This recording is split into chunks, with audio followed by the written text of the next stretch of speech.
Houston at Dallas. It's the last game on the board. Dallas is 7.5 point underdog at home. Look, I want to be respectful of the audience. I want us to do our best to determine if there is an edge in this game.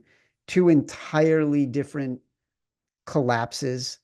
The Cowboys collapse, catastrophic from a fan perspective, franchise perspective, ownership perspective, player perspective. Dak is out.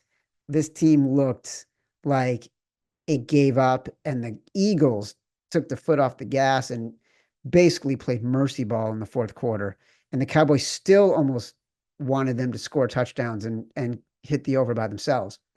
Houston, obviously, five interceptions to Jared Goff and loses a squeaker of a game-winning kick to the Lions. I don't want to even watch this game, Simon. That's fair. I'm going to end up being on Dallas because I just view that Eagles game with them being a little bit unlucky. They're in that game. That Zeke fumbled out of the end zone. That was really, to me, the end of the game. Like, that, to me, was maybe they could have kept that game a little close if he had scored that. Once that happened, it was dead. But you're right. With Houston, they're supposed to get Nico Collins back for this matchup.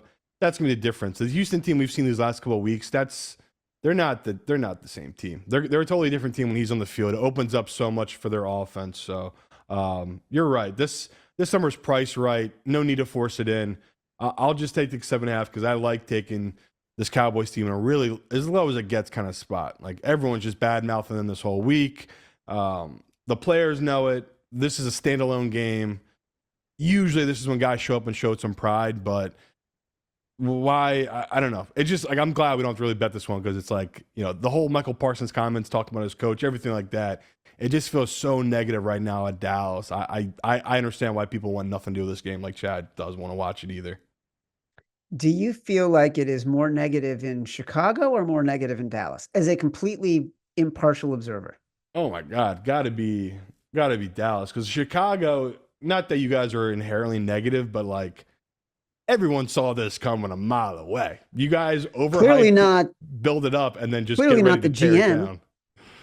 But your GM's a little bit of an idiot, but yeah, it's tough. But like this, like you just talked about with you guys, if you get Ben Johnson or whoever in this offseason, it's all different, right? Even if they bring in Belichick to this Cowboys team next year, it doesn't fix a lot of their issues. Like, they have a lot of stuff they need to work on, where it feels like the Bears, at least right now, the biggest issue is head coach, offensive line. So I'm with you, though. It's two major, huge fan bases in football, and both of them are just taking the rest of the season off, most likely. Jerry Jones is standing there taking freaking bullets right now. Like, the fact he's yelling, why don't we just tear down the whole stadium? Everybody knows where the sun is going to be at 4:00, as if to say the players should be ready. They shouldn't be calling plays for that end of the end zone. Like, I am loving Jerry Jones post-game meltdowns are so good. He's literally the Office meme. Shut up about the sun. Like, he just losing his mind talking about the sun right now. It really is ridiculous.